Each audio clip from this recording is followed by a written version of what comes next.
పరామర్శల పేరిట ఆంధ్రప్రదేశ్ మాజీ ముఖ్యమంత్రి జగన్మోహన్ రెడ్డి జరుపుతున్న పర్యటనలు ఎందుకు వివాదాస్పదమవుతున్నాయి? పరామర్శలతో బాధితులకు సాంత్వన కలిగించాలి గాని బల ప్రదర్శన జరపడం ఏమిటి? పరామర్శల పేరిట జగన్మోహన్ రెడ్డి బయలుదేరినప్పటి నుంచి తిరిగి వెళ్లే వరకు ఉద్రిక్తతలు ఎందుకు చోటు చేసుకుంటున్నాయి? పరామర్శ యాత్రలలో వైసీపీ కార్యకర్తలు, అభిమానులు అతిగా ఆవేశపడడం దేనికి సంకేతం? ఇంతకీ ఈ బల ప్రదర్శనలు జగన్ రెడ్డి బలుపా వాపా? రాష్ట్రంలో ప్రభుత్వం మారి ఏడాది మాత్రమే అయింది. ఇంతలోనే కూటమి ప్రభుత్వంపై ప్రజల్లో అంత వ్యతిరేకత ఏర్పడుతుందా? ఒకవేళ ప్రజల్లో నిజంగానే వ్యతిరేకత ఏర్పడినా ఎన్నికలకు ఇంకా 4 ఏళ్ల వ్యవధి ఉంది. మరి ఇప్పటి నుంచే సీఎం అని కార్యకర్తలు, అభిమానులతో నినాదాలు ఇప్పించుకోవడం వల్ల జగన్మోహన్ రెడ్డి వెంటనే ముఖ్యమంత్రి అయిపోరు కదా. జగన్ పరామర్శ యాత్రలకు వస్తున్న జనం బలుపుకు సంకేతమని ఆయన మద్దతుదారులు సంబరపడిపోతుండగా అదంతా వాపేనని ఒక పథకం ప్రకారం కార్యకర్తలు, అభిమానులను పోగేసి గొడవ చేయిస్తున్నారని కూటమి నేతలు భావిస్తున్నారు. జగన్మోహన్ రెడ్డి రాజకీయ ఎత్తుగడలను అర్థం చేసుకోలేని వారు తమకు తోచిన విశ్లేషణలు చేస్తున్నారు.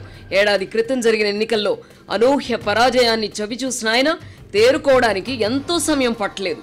2019 ఎన్నికల్లో ఓటమి పాలైన తెలుగుదేశం పార్టీ కోలుకోవడానికి చాలా సమయం పట్టింది. కోవిడ్ కూడా వచ్చి పడడంతో 2022 వరకు తెలుగుదేశం నాయకులు బయటకు రాలేదు. దానికి తోడు ప్రభుత్వం వేధింపులు పెరిగిపోవడంతో ప్రతిపక్షాలు కకావికలమయ్యాయి. తెలుగుదేశం నాయకులు పలువురు కలుగుల్లో దూరిపోయారు. దీంతో ఆ పార్టీ బలహీనత జగన్ రెడ్డికి తెలిసిపోయింది. ప్రతిపక్షం నుంచి చెప్పుకోదగిన ప్రతిఘటన ఎదురుకాకపోవడంతో అంత సవ్యంగా ఉందని జగన్ అండ్ కో భావించారు. ఫలితమే గత ఎన్నికల్లో 151 సీట్ల నుంచి 11 సీట్లకు పడిపోవడం. తెలుగుదేశం నాయకుల బలహీనతలను గుర్తించిన జగన్మోహన్ రెడ్డి ఓటమి నుంచి కోలుకొని ఇప్పుడు ప్రతిపక్షంలో ఉండి కూడా అధికార పక్షానికి కంటి మీద కునుకు లేకుండా చేయడం కోసం వ్యూహరచన చేసుకున్నారు. ఫలితమే పరామర్శల సందర్భంగా కార్యకర్తలతో హడావుడి చేయించడం.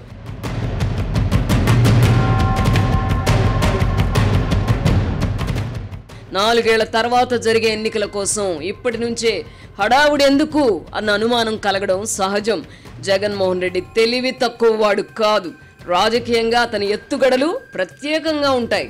4 ఏళ్ల తర్వాత జరిగే ఎన్నికల్లో తామే అధికారంలోకి వస్తామన్న భరోసా, ఆత్మస్థైర్యాన్ని కార్యకర్తలు, అభిమానుల్లో నింపడం ప్రధాన ఉద్దేశం అయినప్పటికీ మరో లక్ష్యం కూడా అందులో ఉంది. కార్యకర్తల్లో భరోసా కల్పించడానికి మళ్లీ అధికారంలోకి వస్తామని ఏ రాజకీయ పార్టీ అయినా ప్రచారం చేసుకోవడం సహజం. జగన్మోహన్ రెడ్డి ఆలోచనలు మాత్రం అంతటితో ఆగిపోవు. ప్రతిపక్షంలో ఉండి కూడా అధికార పక్షాన్ని భయపెట్టడానికి ఆయన వినూత్న ఎత్తుగడలు ఎంచుకున్నారు. తెలుగునాట రాజకీయాలు ఇదివరకులా లేవు. ప్రతిపక్షంలో మనుగడ సాగించడం కష్టతరంగా మారింది. ఈ కారణంగానే 11 సీట్లకు మాత్రమే పరిమితమైన అధికార పక్షంలో ఉన్న వారిని భయపెట్టే మార్గాన్ని జగన్మోహన్ రెడ్డి ఎంచుకున్నారు. ఆయన 5 ఏళ్ల పాలనను చూసిన ప్రజలు, ఆయా రాజకీయ పార్టీల నాయకులు, కార్యకర్తల్లో అతనంటే వణుకు ఏర్పడుతోంది. మళ్ళీ జగన్ అధికారంలోకి వస్తే అన్న భయం సామాన్య ప్రజల నుంచి వివిధ స్థాయిల్లో ఉన్న వారిలో ఏర్పడింది. ఇది గమనించిన జగన్మోహన్ రెడ్డి భయపెట్టడాన్నే నమ్ముకున్నారు. ముందుగా సొంత పార్టీ కార్యకర్తల్లో భవిష్యత్పై నమ్మకం కలిగించడం ఎలా, ఆ తర్వాత అధికార కూటమి నాయకులు తన జోలికి, తమ వాళ్ళ జోలికి రాకుండా చేయడం ఎలా అన్న దానిపై కసరత్తు చేశారు. ఈ కసరత్తు నుంచే భయపెట్టాలి అన్న ఆలోచన వచ్చింది. గంగమ్మ జాతరలో పొట్టేలు తల నరికినట్ట రపా నరుకుతాను. మంచిదిగా ఇప్పుడు ఆంధ్రప్రదేశ్లో జగన్మోహన్ రెడ్డి మళ్లీ అధికారంలోకి వస్తాడంటారా అన్న ప్రశ్న ప్రతి ఇద్దరిలో ఒకరి నుంచి వస్తోంది. ఆయన మళ్లీ గెలిస్తే పరిస్థితి ఏమిటి అన్న భయం కూడా వారిలో వ్యక్తమవుతోంది. రాజకీయాలతో సంబంధం లేని వారిలో అలాంటి భయాందోళనలు ఉంటే అర్థం చేసుకోవచ్చు. ప్రస్తుతం అధికారంలో ఉన్న కూటమి నేతల్లో కూడా ఇలాంటి భయాందోళనలు ఉండడం ఆశ్చర్యంగా ఉంది. దీన్ని బట్టి జగన్మోహన్ రెడ్డి ఎత్తుగడ ఫలించినట్టే కదా. పరిస్థితి ఎంతవరకు వెళ్ళిందంటే అధికారుల్లోనూ ఈ భయం ఏర్పడింది. ఫలితంగా వారు చురుగ్గా వ్యవహరించలేకపోతున్నారు. జగన్ హయాంలో వలె ఇప్పుడు గుడ్డిగా పైనుంచి వచ్చే ఆదేశాలను అమలు చేయడానికి నిరాకరిస్తున్నారు. ప్రతి విషయంలో ఆచితూచి వ్యవహరిస్తున్నారు. జగన్ మళ్ళీ అధికారంలోకి వస్తే తాము టార్గెట్ కాకూడదన్న ఉద్దేశంతోనే అధికారులు అతి జాగ్రత్తలు తీసుకుంటున్నారు. ఫలితంగా ప్రభుత్వంపై ముఖ్యమంత్రి చంద్రబాబుకు పట్టు లభించలేదన్న అభిప్రాయం ఏర్పడుతోంది.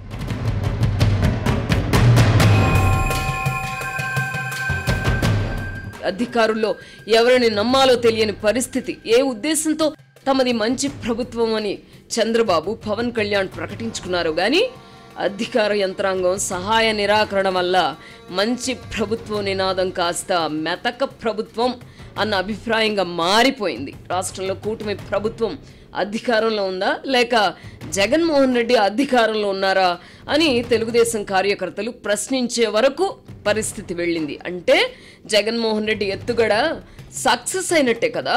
అధికారంలో ఉన్నప్పుడే కాదు, ప్రతిపక్షంలో, అది కూడా 11 సీట్లకు పరిమితమై కూడా భయపెట్టగలగడం అతని ప్రత్యేకత.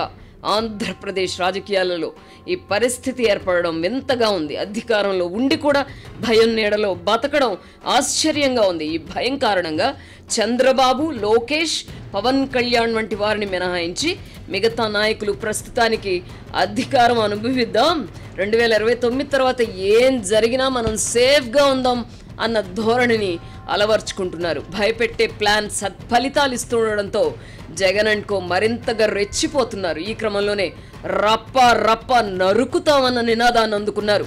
వైసీపీ నాయకుల నుంచి కార్యకర్తల వరకు ఇప్పుడు ఈ పదాలే ఫ్యాషన్ అయ్యాయి. మామిడి రైతులకు గిట్టుబాటు ధర లభించడం లేదంటూ చిత్తూరు జిల్లా బంగారుపాళ్యంలో జగన్మోహన్ రెడ్డి చేపట్టిన తాజా పరామర్శ యాత్రలో కొంతమంది కార్యకర్తలు పోలీసు అధికారుల చేతులు నరుకుతామని హెచ్చరికలు చేశారు. పనిలో పనిగా ఆంధ్రజ్యోతి ఫోటోగ్రాఫర్ పై దాడి చేశారు. అధికారంలో ఉన్నప్పుడు మాత్రమే కాదు, ప్రతిపక్షంలో ఉన్నప్పుడు కూడా దాడులు చేయగలమని రుజువు చేసుకుంటున్నారు. పోలీసుల చేతులు నరుకుతామని రంకెలు వేసిన వారు స్వేచ్ఛగా తిరగడం దేనికి సంకేతం? మొగుడిని కొట్టి మొగసాలలోకి ఎక్కినట్టుగా ప్రతిపక్షంలో ఉండి కూడా ఇటు అధికారులను, అధికార పార్టీ నాయకులను భయపెట్టడంతో పాటు మరోవైపు మీడియాపై దాడులకు తెగబడుతున్న జగన్ అండ్ కో కూటమి ప్రభుత్వం రెడ్ బుక్ రాజ్యాంగాన్ని అమలు చేస్తోందని నిందిస్తున్నారు. కూటమి నాయకులు ఉత్తుత్తి ప్రకటనలు చేస్తుండగా ప్రతిపక్ష వైసీపీ నాయకులు, కార్యకర్తలు చేసి చూపిస్తున్నారు. పిరికితనం అనేది తెలుగుదేశం పార్టీ నాయకుల డిఎన్ఏలోనే ఉంది. ఎన్టీఆర్ హయాం నుంచి ఇదే పరిస్థితి. ప్రతిపక్షంలో ఉన్నప్పుడు పోరాటాలు చేయాలంటే భయం, అధికారంలో ఉన్నప్పుడు ఎందుకైనా మంచిదని అవతలి పక్షంతో లాలూచి పడడం పరిపాటైంది.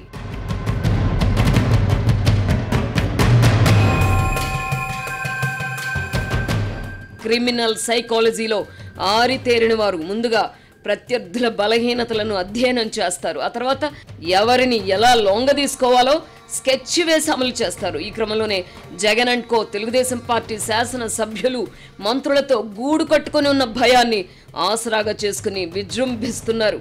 జన సైనికులు కూడా సోషల్ మీడియాలో ఉన్నంత చురుగ్గా క్షేత్రస్థాయిలో ఉండడం లేదు. Bharatiya Janata Party touch me not అన్నట్టే ఉంటోంది. స్థూలంగా కూటమి పరిస్థితి ఇది. ఫలితంగా జగన్మోహన్ రెడ్డి పరామర్శ యాత్రలు సంచలనమవుతున్నాయి. నిజానికి జగన్ రెడ్డిది బలుపు కాదు, వాపు మాత్రమే. ప్రభుత్వంపై ప్రజల్లో వ్యతిరేకత ఉంటే రోడ్ల మీదకొచ్చి నరుకుతాం, చంపుతామని రంకెలు వేయరు. 2024 ఎన్నికలకు ముందు చంద్రబాబు, పవన్ కళ్యాణ్ సభల్లో ఇలాంటి నినాదాలు వినపడలేదే. ఎన్నికల వరకు సైలెంట్గా ఉంటే జనం పోలింగ్ రోజు బ్యాలెట్ పెట్టెల్లో మాత్రమే తమ అంతరంగాన్ని ఆవిష్కరిస్తారు. తెలంగాణలో కేసీఆర్ విషయంలో కూడా ఇలాగే జరిగింది. 2024కు ముందు జగన్మోహన్ రెడ్డి పట్ల ఈ స్థాయిలో వ్యతిరేకత ఉందని తలపండిన రాజకీయ విశ్లేషకులు, సెఫాలజిస్టులు కూడా పసిగట్టలేకపోయారు. ఇప్పుడు జగన్ పర్యటనల్లో కనిపిస్తున్న హడావుడి 2024కు ముందు చంద్రబాబు సభల వద్ద కనిపించలేదు. ముఖ్యమంత్రిగా ఉన్న జగన్మోహన్ రెడ్డి సభల వద్ద కూడా ఈ హడావుడి ఉండేది కాదు. ఇప్పుడే ఎందుకో కార్యకర్తలు, అభిమానులు మొదటిసారి జగన్ను చూస్తున్నారా అంటే అదేమీ కాదు. 2019కి ముందు పాదయాత్రల పేరిట నెలల తరబడి అతను జనంలోనే ఉన్నారు. ఇప్పుడు ఎన్నికల్లో ఓడిపోయి ఏడాది తిరగక ముందే జగన్ పట్ల జనంలో ఎందుకంత క్రేజ్ ఏర్పడుతుంది? తాము పిచ్చి పిచ్చిగా అభిమానించే నాయకుడు ఓడిపోయాడనే బాధ ఉంటే ఉండవచ్చు. అలాంటి వారు ఇలా రెచ్చిపోయి నరుకుతామంటూ హెచ్చరికలు చేయరు. తమ నాయకుడికి సంఘీభావం చెప్పడానికి మాత్రమే బయటకు వస్తారు. 15 ఏళ్లుగా రాజకీయాల్లో, అది కూడా జనాల్లో కలియదిరిగిన ఏ నాయకుడికైనా సినిమా స్టార్ వలె క్రేజ్ ఉండడం అసహజంగా అనిపించడం లేదా? పై స్థాయి నుంచి కింది స్థాయి వరకు అందరూ కూడబలుక్కున్నట్టుగా అధికారంలోకి వచ్చాక నరుకుతాం, చంపుతాం, సినిమా చూపిస్తాం అని హెచ్చరికలు చేయడం వెనుక ఖచ్చితంగా పకడ్బందీ వ్యూహమే ఉంది.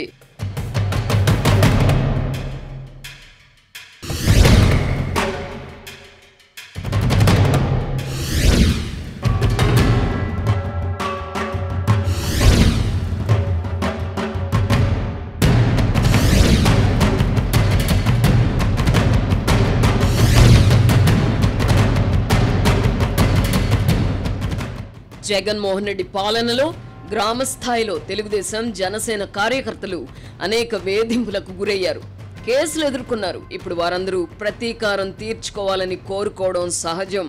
ఈ కారణంగానే కింది స్థాయిలో తమ పార్టీ కార్యకర్తల జోలికి రావాలంటే భయపడే పరిస్థితిని కల్పించాలని జగన్మోహన్ రెడ్డి వ్యూహ రచన చేసినట్టుగా ఉంది. ఈ క్రమంలోనే అవతలి పక్షాన్ని ముందుగానే భయపెట్టడం అనే వ్యూహాన్ని అమలు చేస్తున్నారు. ఫలితంగా ప్రతిపక్షంలో ఉన్నప్పుడు బాధలు పడిన కార్యకర్తల గోడును ఇప్పుడు పదవులు అనుభవిస్తున్న కూటమి నాయకులు పట్టించుకోవడం లేదు. పోలీసులు, ఇతర అధికార యంత్రాంగం గురించి ఇదివరకే చెప్పుకున్నాం. జగన్మోహన్ రెడ్డి చూపిస్తున్న వాపును చూసి కూటమి నాయకులు, కార్యకర్తలు భయపడే పరిస్థితి ఏర్పడింది. నిజంగా జగన్మోహన్ రెడ్డి బలపడ్డారా అని ఆరా తీస్తున్నారంటే పరిస్థితిని అర్థం చేసుకోవచ్చు.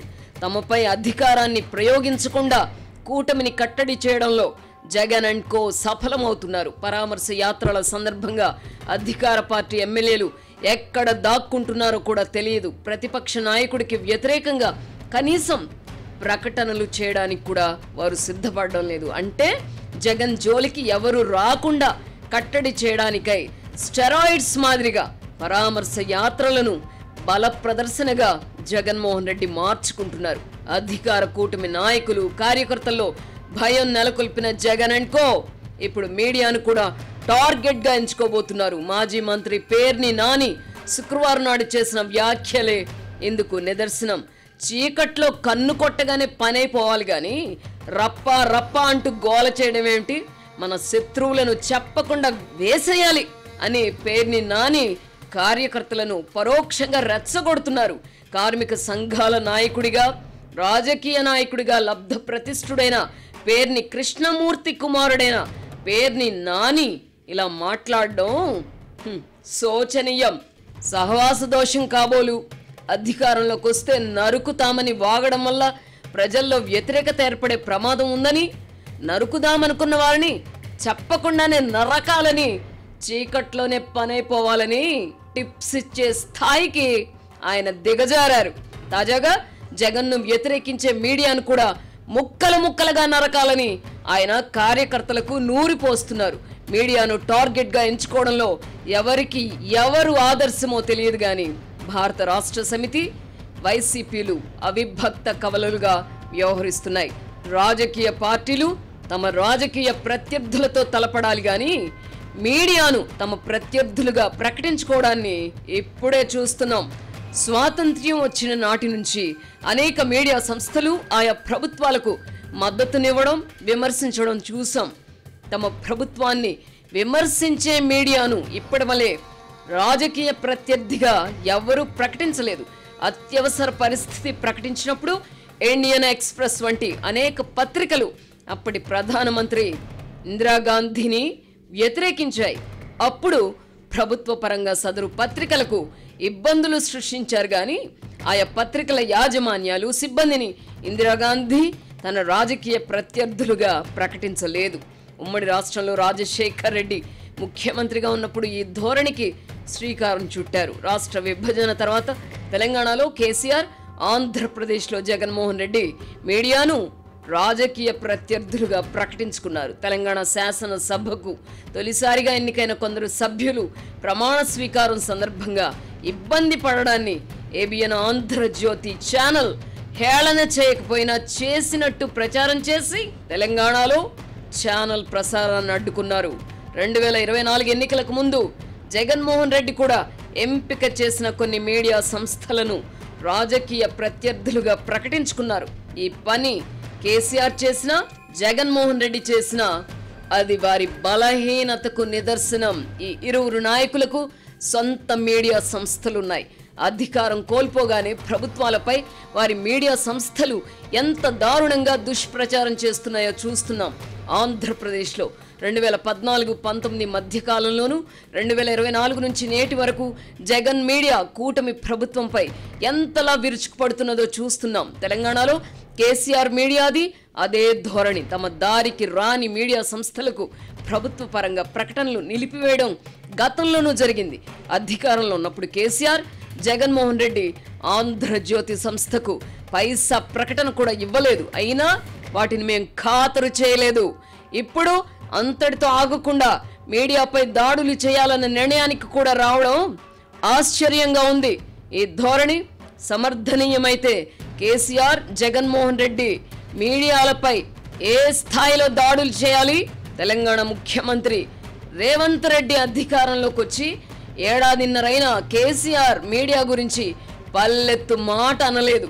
అధికారంలో ఉన్నవారు దాడులు చేయించాలనుకుంటే ఆపేదెవరు? ఆంధ్రప్రదేశ్లో కూడా జగన్మోహన్ రెడ్డి మీడియాపై కూటమి నేతలు పెద్దగా దాడులు చేయించి సిబ్బందిని కొట్టడం వంటి చర్యలకు పాల్పడలేదు. విచిత్రంగా ప్రతిపక్షంలో ఉన్న వైసీపీ, బీఆర్ఎస్ నాయకులే దాడుల గురించి మాట్లాడుతున్నారు. మీడియాపై ఆధారపడి రాజకీయాలు చేసేవారు బలమైన నాయకులు కాలేరు. 2023 ఎన్నికలకు ముందు ఆంధ్రజ్యోతి మినహా మిగతా మీడియా అంతా కేసీఆర్ ప్రభుత్వాన్ని తలపై పెట్టుకుని మోసింది. అయినా ఎన్నికల్లో ఆయనను ప్రజలు తిరస్కరించారు. రాజకీయ నాయకులు ఈ వాస్తవాన్ని ఎందుకు గుర్తించడం లేదో. ఆంధ్రప్రదేశ్లో జగన్కు అనుకూలంగా ఆయన మీడియా ఎంత ప్రచారం చేసినా ఓటమిని తప్పించుకోలేకపోయారు కదా. ఇప్పుడు మీడియాపై దాడులు చేయాలనుకుంటున్న వారు అలా చేస్తే ప్రజల్లో మరింత వ్యతిరేకత పెరుగుతుందని గుర్తించలేకపోవడం విషాదం. అటు జగన్ మీడియాకు, ఇటు కేసీఆర్ మీడియాకు నేను ఒక ముడి సరుకుగా మారాను. దాదాపు 15 సంవత్సరాలుగా ఈ ఇరువురి మీడియా సంస్థలు నాపై పుంఖానుపుంఖాలుగా వార్తలు వండివార్చాయి. అయినా ఇటు తెలంగాణలో కానీ అటు ఆంధ్రప్రదేశ్లో కానీ మా సంస్థను ప్రజల నుంచి దూరం చేయలేకపోయారు. తెలంగాణలో కేసీఆర్కు ముఖ్యమంత్రి రేవంత్ రెడ్డి, ఆంధ్రప్రదేశ్లో జగన్మోహన్ రెడ్డికి ముఖ్యమంత్రి చంద్రబాబు ప్రధాన ప్రత్యర్థులు. అయినా కేసీఆర్, జగన్మోహన్ రెడ్డిలు ఆ ఇరువురి కంటే నన్నే ప్రధాన ప్రత్యర్థిగా పరిగణిస్తున్నారు. ఒక జర్నలిస్ట్గా ఇందుకు నేను గర్విస్తున్నాను. ఎక్కడో నిజామాబాద్ జిల్లాలోని మారుమూల గ్రామంలో పుట్టి పెరిగిన నేను కేసీఆర్, జగన్కు టార్గెట్ అయ్యే స్థాయికి ఎదగడం నా మటుకు నాకు గర్వకారణం. మా సంస్థలకు దుర్దేశాలు ఆపాదించాలని ఎంతగా ప్రయత్నించినా మాకు ఉన్న విశ్వసనీయత మిగిలే ఉంది. నన్ను రాజకీయ ప్రత్యర్థిగా టార్గెట్ చేసుకున్నంత మాత్రాన ప్రజాక్షేత్రంలో వారి బలం పెరగదు. తమ చర్యల ద్వారా నన్ను పెంచుతూ తమను తాము తక్కువ చేసుకుంటున్న వాస్తవాన్ని కేసీఆర్, జగన్మోహన్ రెడ్డి గుర్తించితే వారికే మంచిది.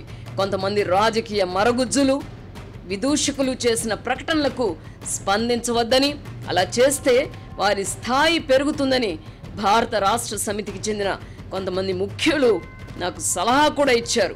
ఈ సలహాను పాటించాలనే నేను నిర్ణయించుకున్నాను. తమకు వ్యతిరేకంగా ఉంటున్న మీడియా సంస్థలను ముక్కలు ముక్కలుగా చేయాలని కార్యకర్తలను పేర్ని నాని వంటి వారు రెచ్చగొట్టినంత మాత్రాన భయపడేంత బలహీనంగా మీడియా సంస్థలు ఉండవు. తాత్కాలికంగా ఇబ్బందులు ఏర్పడినా తట్టుకోగలవు. దుష్ట సంప్రదాయాలను నెలకొల్పాలనుకుంటే అవి రేపటి రోజున మనల్నే మింగేస్తాయి అని ఇలాంటి వారు గుర్తుంచుకోవాలి.